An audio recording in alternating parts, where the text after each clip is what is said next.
Hola, ¿cómo están? Bienvenidos a mi canal de YouTube. Mi nombre es Mauricio Escarpelo y soy médico especialista en adolescencia. La verdad que muy contento porque vayan siguiendo esta serie de videos que tengo en relación a preguntas sobre sexo en la adolescencia. Esto es parte 5, donde hay varias preguntas que me hacen adolescentes en relación a las relaciones sexuales y que voy a intentar responder desde mi punto de vista y desde mi experiencia también como profesional de la salud en relación a estas preguntas que suelen ser frecuentes, muchas de ellas, y reiterativas. Por eso mismo hago estos videos como para que sea un mensaje disponible para todas las personas que necesiten información o que quieran saber más en relación a las relaciones sexuales en este periodo de la vida. Así que dicho esto un poco, vamos a arrancar. Recuerden que si tienen por los otros videos, si es que no los han visto, yo los invito a verlos porque quizás hayan preguntas que sean adecuadas o les interese escuchar. Y también tengo otros videos en relación a la sexualidad y a otros temas de adolescencia que puede interesarles. Así que fíjense en el canal que hay un montón, hay podcasts, hay de todo tipo de contenido de un montón de temas de adolescencia. Bien, vamos a arrancar con los temas, las preguntas de hoy que las tengo acá anotadas. Una es, ¿cómo puedo mantener una comunicación abierta y saludable con mi pareja sobre temas sexuales? A ver, si estás en pareja, es importante que tengas una comunicación abierta y que puedas hablar de las relaciones sexuales, los deseos, las fantasías y todo este tipo de cosas. ¿Por qué? Porque la comunicación es la base a la hora de tener una relación saludable y también para conocerse en relación a las cosas que les gustan, que no les gustan, las fantasías, las cosas que les gustaría hacer y también empezar a conocer los límites, ¿no? Sobre todo las cosas que no le gustan a la otra persona, como para poder ir aprendiendo el uno al otro y disfrutando ambos de todo lo que tenga que ver con las relaciones sexuales desde este punto de vista. Así que eso es algo que hay que saber. Bien, ¿qué debo hacer si experimento dolor durante las relaciones sexuales? Bueno, acá pueden suceder un montón de cosas. Las relaciones sexuales no deberían causar dolor. Si causan dolor, pueden ser por un montón de motivos. Puede ser por ejemplo, algún tipo de posición en la que estén que les genere algún tipo de dolor. También puede ser algún tipo de roce. Hay que ver si están utilizando el preservativo, si hay algún tipo de irritación, ¿sí? Hay algunos adolescentes que tienen cierta irritación con algunas cremas, geles, perfumes, ¿sí? Hay un montón de cosas que pueden provocar este tipo de disconfort, pero lo real es que no debería provocar disconfort.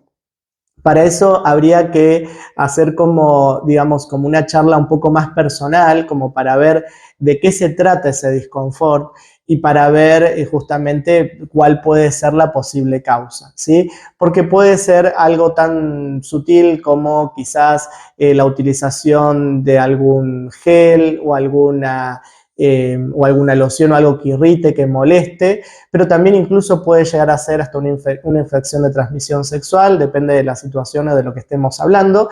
Así que bueno, por eso les digo, quizás habría que ver en cada caso, pero no debería provocar dolor. Bien, ¿qué debo hacer si experimento dolor? Eso ya estamos. ¿Es posible quedar embarazada la primera vez que tenés relaciones sexuales? Sí, sí, puede suceder. Esto porque, como les conté en otro de los videos, como decíamos, en el ciclo sexual del sexo femenino tenemos menstruación y entre las dos menstruaciones tenemos la ovulación, que como yo les decía, la ovulación no es que está exactamente en el medio, sino en algún momento ahí en esa parte del ciclo, ¿sí?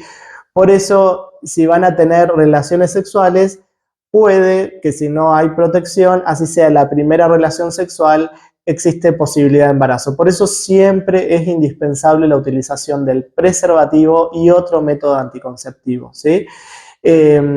Siempre el doble método anticonceptivo es lo recomendado en adolescencia, pero el preservativo siempre, porque además de proteger contra un embarazo no deseado, también protege contra las infecciones de transmisión sexual. Bien, es posible, bien, ¿cuál es la importancia de la educación sexual en la escuela y en el hogar? Altísima, realmente la educación sexual es algo que tiene que ser compartido en muchos espacios, es decir, en la familia, en el ámbito educativo, en la escuela, con profesionales de la salud. Es decir, que cada espacio además va a proporcionar distintos tipos de conocimientos y de experiencias que va a hacer que ustedes vayan aprendiendo cada vez más. Por eso es que en la adolescencia, a medida que se va madurando, año a año, se va adquiriendo mucha cantidad de conocimiento. No es lo mismo lo que se sabe a los 12, a los 13, que lo que se sabe a los 14, a los 15, a los 16. Se va aprendiendo mucho cada año que va pasando en la adolescencia. Y es importante que también puedan evacuar sus dudas.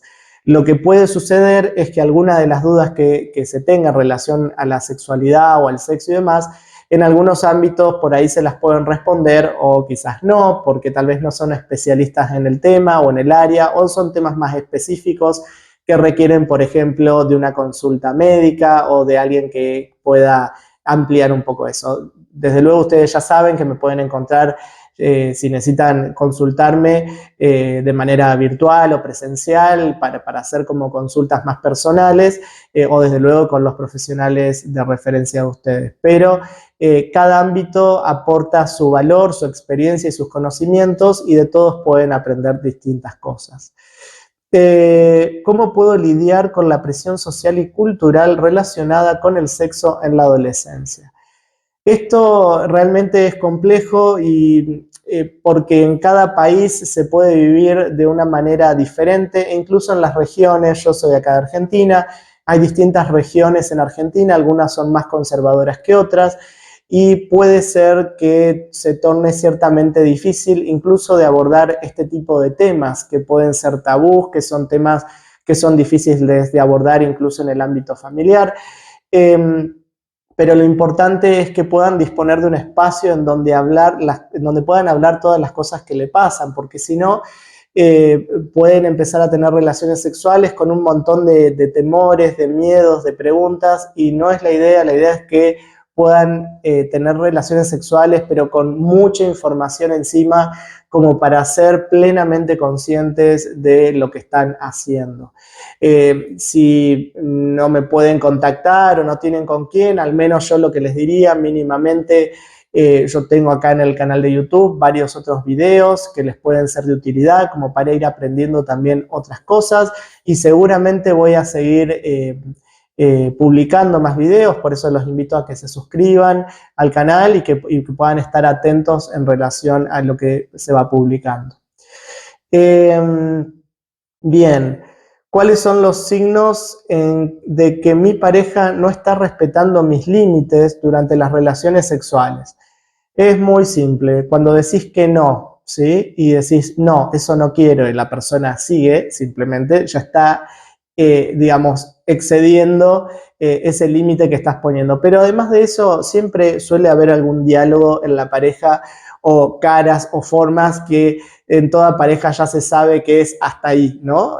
Así que es importante también que ustedes le hagan saber a la persona respecto justamente de hasta ahí, esto ya no me gusta, no sigas por favor, ¿sí? Y si la persona sigue, a pesar de que es algo que a ustedes no les gusta, es importante que se pongan muy firmes, ¿sí? Y que marquen eso y que tengan la consideración de que cuando una persona avanza por sobre ustedes, eso es una situación de acoso y eso no está bien y hay que conversarlo con alguien más, ¿sí? Ese alguien más, un adulto o alguien de referencia que pueda evacuar dudas y ver qué es lo que pueda llegar a estar pasando. ¿Cuáles son los efectos del consumo de alcohol y drogas en las decisiones sexuales en la adolescencia? Lo que puede ocurrir cuando hay consumo de alcohol y de drogas es que al estar bajo efectos del alcohol o las drogas, hay más dificultad como para poder analizar las situaciones. Entonces puede haber una cierta vulnerabilidad respecto a las relaciones sexuales, como por ejemplo una persona que se aproveche de una persona que está alcoholizada o que está bajo el consumo de drogas porque no tiene la capacidad de respuesta, está en otro mundo, ¿no? Entonces muchas veces hay personas que incluso les ponen cosas, ¿no? Están tomando alguna bebida o algo y le agregan algo como para que esa persona entre en un estado como de ebriedad o un estado de delirio o alguna cuestión así que haga que la otra persona de alguna manera tome provecho de esa situación. Por eso es muy importante tener en cuenta y ver qué es lo que se está tomando, con quién se está compartiendo las cosas, evitar de que les puedan poner algo, digamos, en la bebida, en la comida, en lo que ustedes puedan llegar a estar ingiriendo, y saber que se incrementa la vulnerabilidad cuando hay una situación de consumo, porque en esos momentos hay como una pérdida de lo que se llama juicio, ¿no? Como esa capacidad de poder saber qué está bien, qué no está bien, digamos, de poner toda esa información que tienen encima, como poner ese no, ese hasta acá. Entonces, sí es cierto que el consumo de alcohol y drogas predispone a situaciones potencialmente no deseadas o que puede traer consecuencias luego en relación a las relaciones sexuales concretamente. Bueno, estas fueron algunas de las preguntas para este video. Espero que les haya gustado. Se pueden suscribir a este canal, compartir el contenido con sus contactos o con las personas que ustedes deseen. Saben que pueden comentar todas las preguntas o cosas que quieran, como para que también tener material para hacer futuros videos. O simplemente compartir. Bueno, nos estaremos viendo en otros videos y espero que les haya gustado todos estos aportes. Adiós, chau, chau.